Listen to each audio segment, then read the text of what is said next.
there. Ever been to a drag race? No? Then hang on. We're going to take you for a spin and show you why drag racing, believe it or not, is America's most popular spectator sport.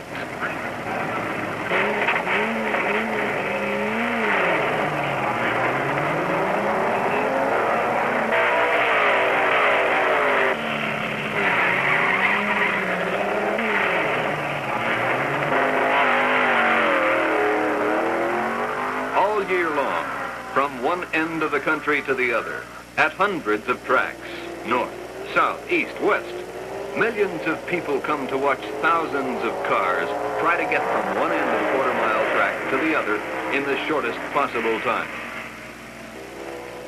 seemingly by making as much noise as they possibly can. That's drag racing, as it first meets the eye and the ear. Streaks of color roaring past with deafening noise and eye-smarting, nostril-pinching clouds of smoke and fumes.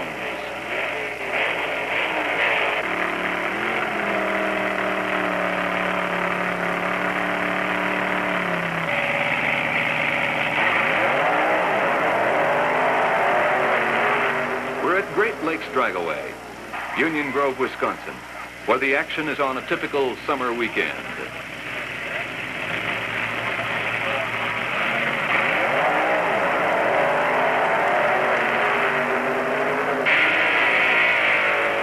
We can show you what it's like to gaze down the track at 100 miles an hour with our camera mounted on one of those spidery-looking dragsters.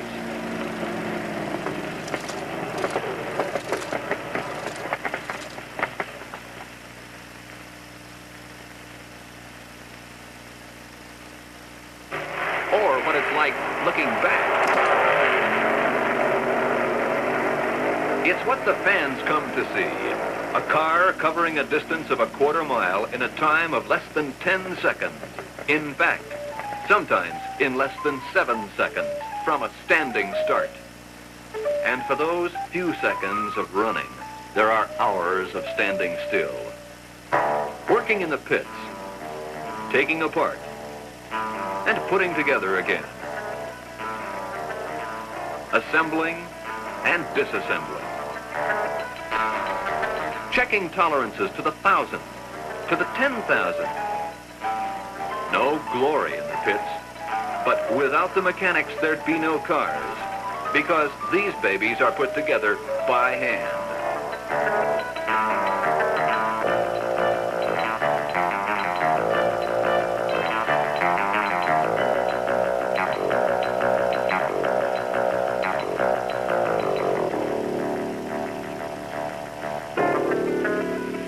From early in the morning, through the day, and on into the night, by the torches of their own exhausts.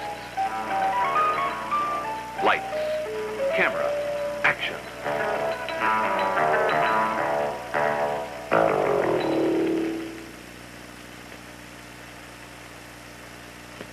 We're at Bristol International Dragway, a super drag strip nestled in the foothills of the Smoky Mountains in Tennessee. It's the site of one of the 10 big races that determine the national championship. We're here early. The track is deserted. The stands empty. But not for long. True drag racing fans, and there aren't any other kind, come early for the time trials. And the cars come early too. 400 to 500 cars per event. Mostly of the stock class, meaning not too different from what you'd find on a dealer's showroom floor. And their drivers, the youngsters who make up the bulk of the entries, sacrifice lunch and girlfriend to test their gear ratios and fuel mixtures again and again. No car ever seems to arrive ready to go.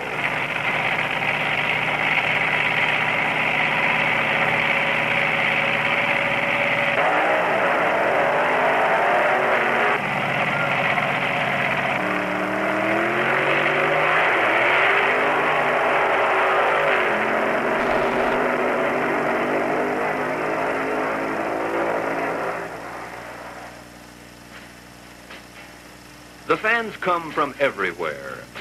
Paid drag racing attendance is on the verge of topping 20 million persons a year. And that's a mark few other spectator sports come close to. 2 by 2, and 1 by 1, and family by family. The fans pour in, bringing their own, as you can see. It's going to be a long, hot, thirsty day.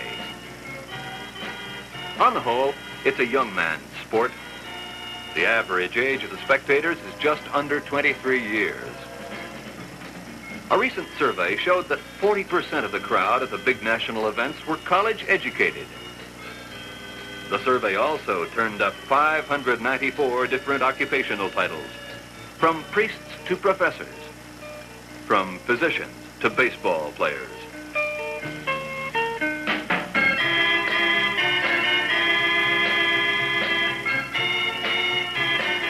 As the fans continue to flock in, we go skyward for a helicopter view of the scene at Bristol, one of the drag racing meccas of the world. Looks like it's going to be a full house today.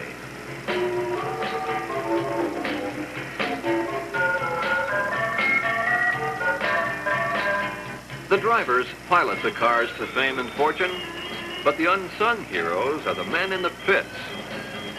Some of these mechanics are Vietnam veterans who worked on battle-damaged equipment, a little different from tinkering around in the garage. Drag racing attracts the serious interest of automotive engineers, Detroit included, and a whole flock of lubrication, fuel, and parts makers who find out what their products can do under the most demanding conditions.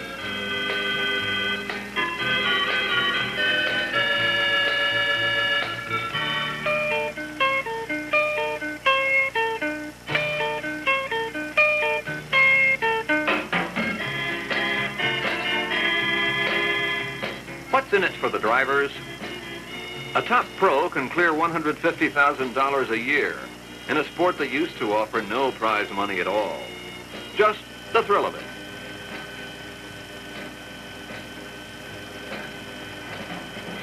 Those were the old days. And not necessarily the good old days.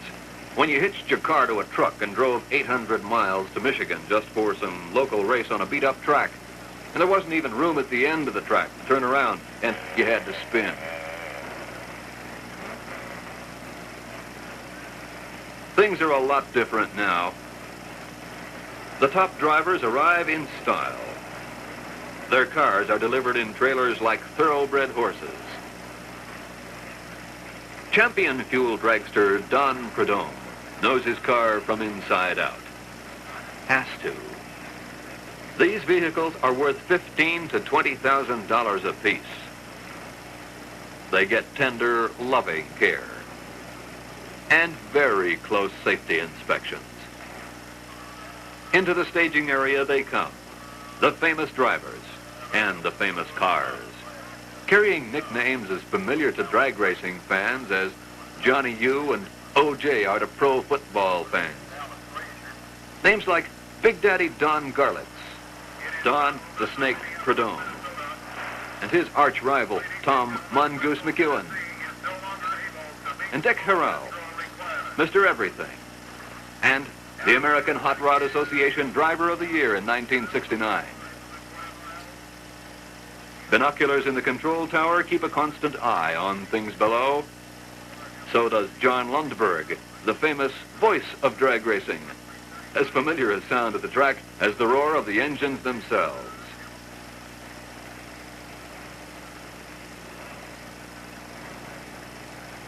Taking a seat in the stands, we look down on the traditional pre-race parade of stars in review. This is the last time today they'll creep along at this speed. The automobiles aren't the only frames that catch the eye.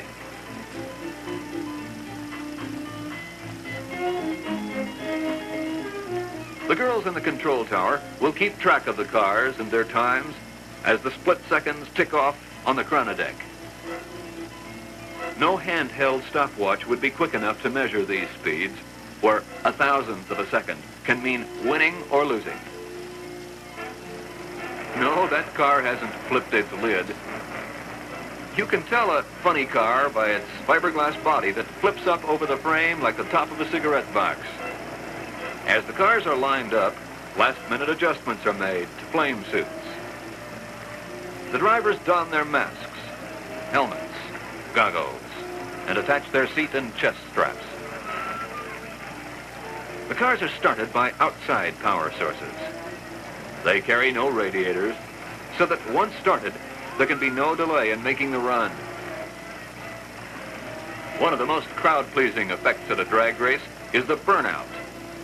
A mixture of rosin and bleach is poured in front of the rear wheels, the car is moved into the puddle, and full power applied to spin the wheels furiously. The results of this spectacular procedure assure clean, hot tires. Very often the ritual is repeated at the starting line, with an actual track of fresh, tacky rubber laid down to give the car a good gripping start.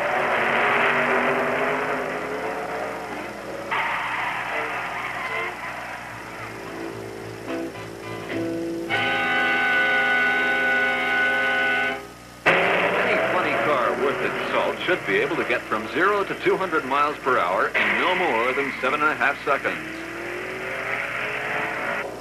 With that kind of acceleration, its automatic transmission doesn't last very long. After 3 runs, it needs rebuilding, as does the motor after maybe 5 or 6 runs.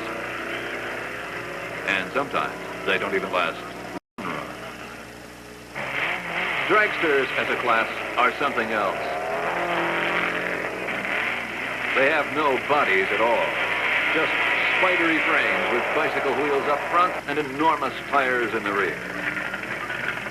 Set way back on the frame, supercharged engines, each generating more than 1,500 horsepower, consume up to 3 gallons of nitromethane-based fuel in a quarter-mile run.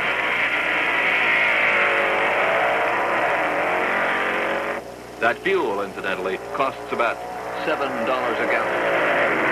So it doesn't pay to use your dragster for grocery shopping.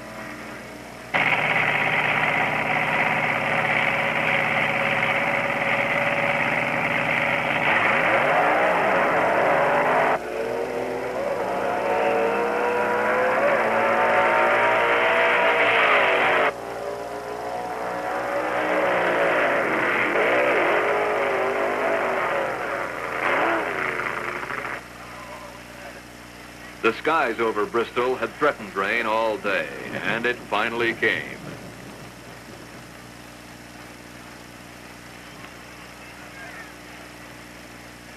Some don't mind it a bit. Let's wait, though. Maybe it's just a shower. After an hour, out comes the sun, and the cars are uncovered for another try. There can be no racing on a wet track. For maximum traction, these tires have no tread at all.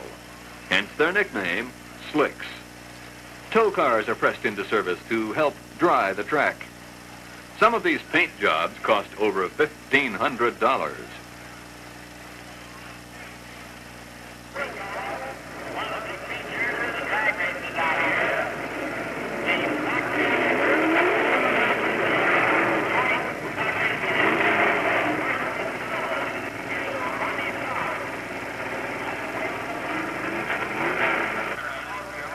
Would you care for a ride on the Cyclops? We mounted a camera securely on one of Art Arfon's fabulous green monster jet dragsters. After Art finishes packing his chutes, which he does as carefully as a skydiver, we'll give you a feel of what it's like to cruise along on the jet car. Meanwhile, let's go along with world champion stunt pilot Art Scholl, whose exhibitions at national championship events like this one at Bristol are worth pausing in the races for. Art does his thing in the Super Chipmunk. Here is one of the toughest maneuvers, the notorious Lumshavak stagger fall.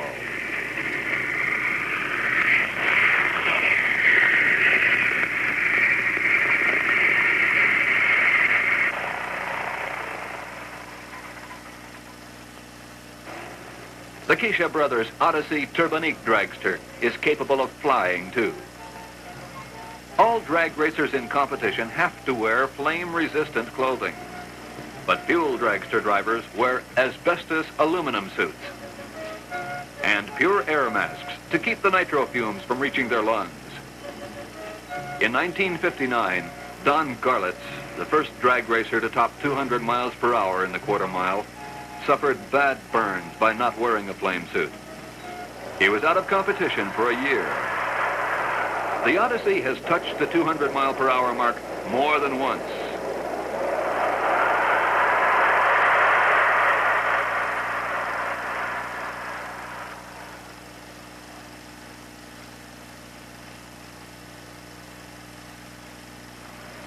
Only a few years ago, a mathematician figured out it was physically impossible for a drag car to cover a quarter mile in less than 7 seconds.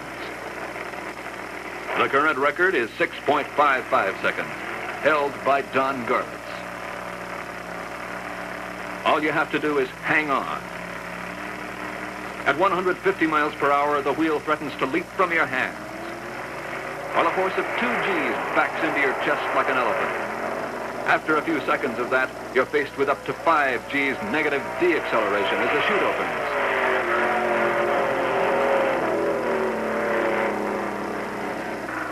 Where races are won or lost by 1,000th of a second, the start off the line is all important. There can be no red lighting, that is, no jumping the gun.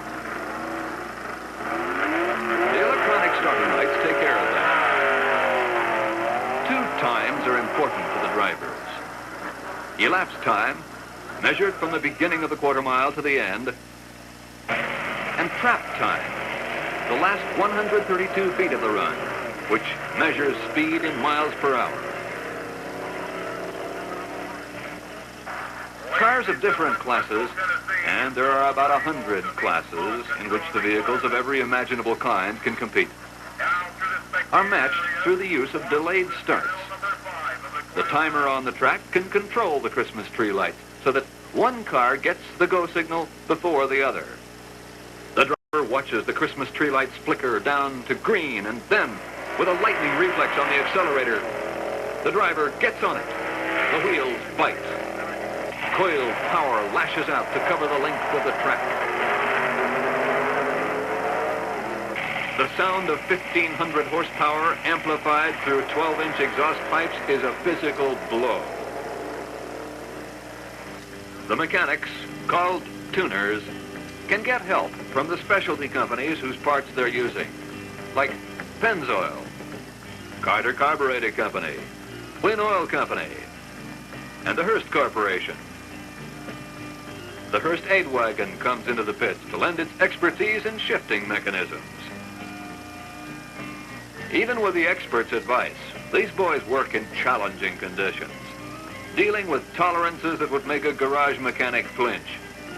One thing's for sure, any young man who'd rather make something than break something gets a constructive opportunity here. Whatever he's putting together in the pit better hold up on the track.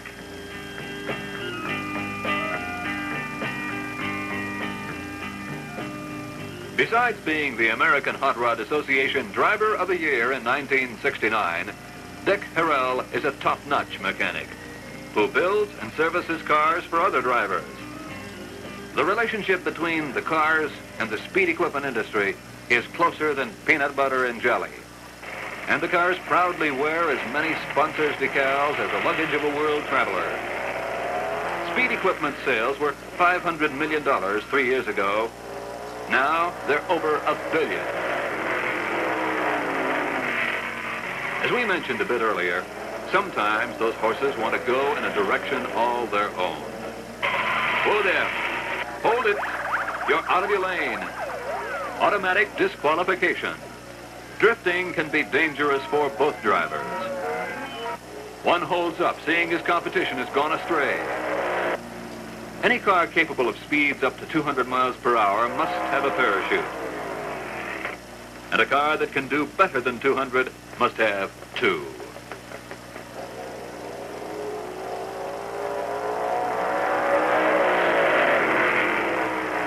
It's time for a ride in Art Arfond's jet-powered Cyclops. This day, it reaches a speed of almost 260 miles per hour in just over 6 seconds.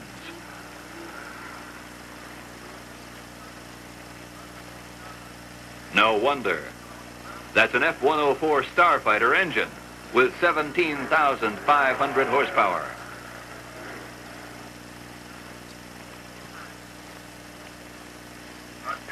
Art's not required to wear fireproof coveralls. His fuel is kerosene.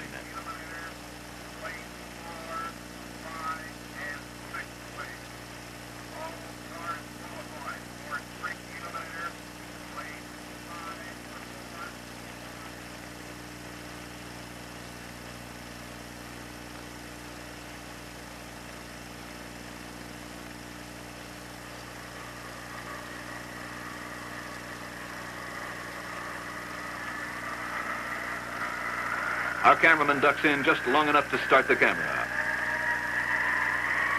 She rocks before she rolls. Art fires the afterburner right on the line. Pure thrust.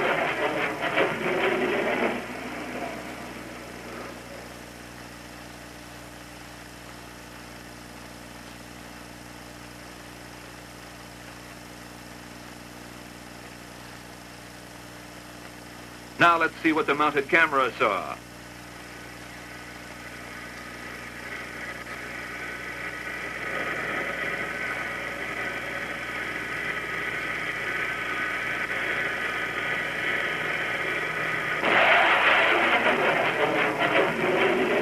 That was quick. In shooting this sequence, we used a new type of camera that slows the action down to 30 times slower than actual speed, giving you an idea of the terrific stresses placed on tires and car. Here it is in ultra slow motion. Look at that body flex.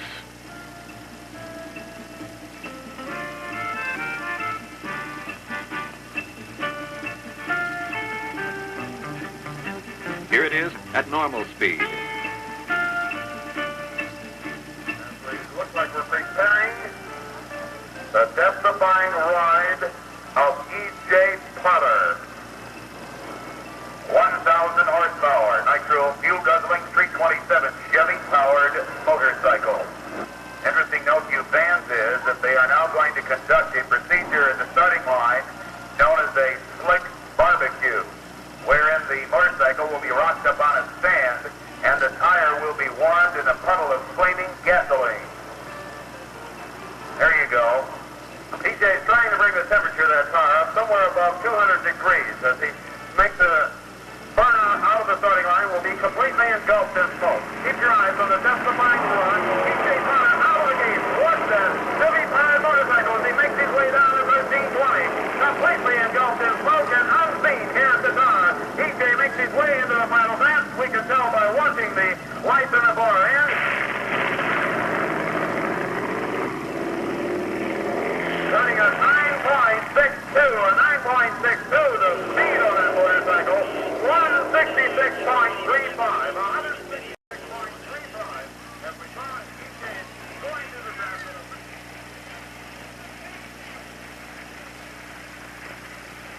Man and machine versus time and themselves.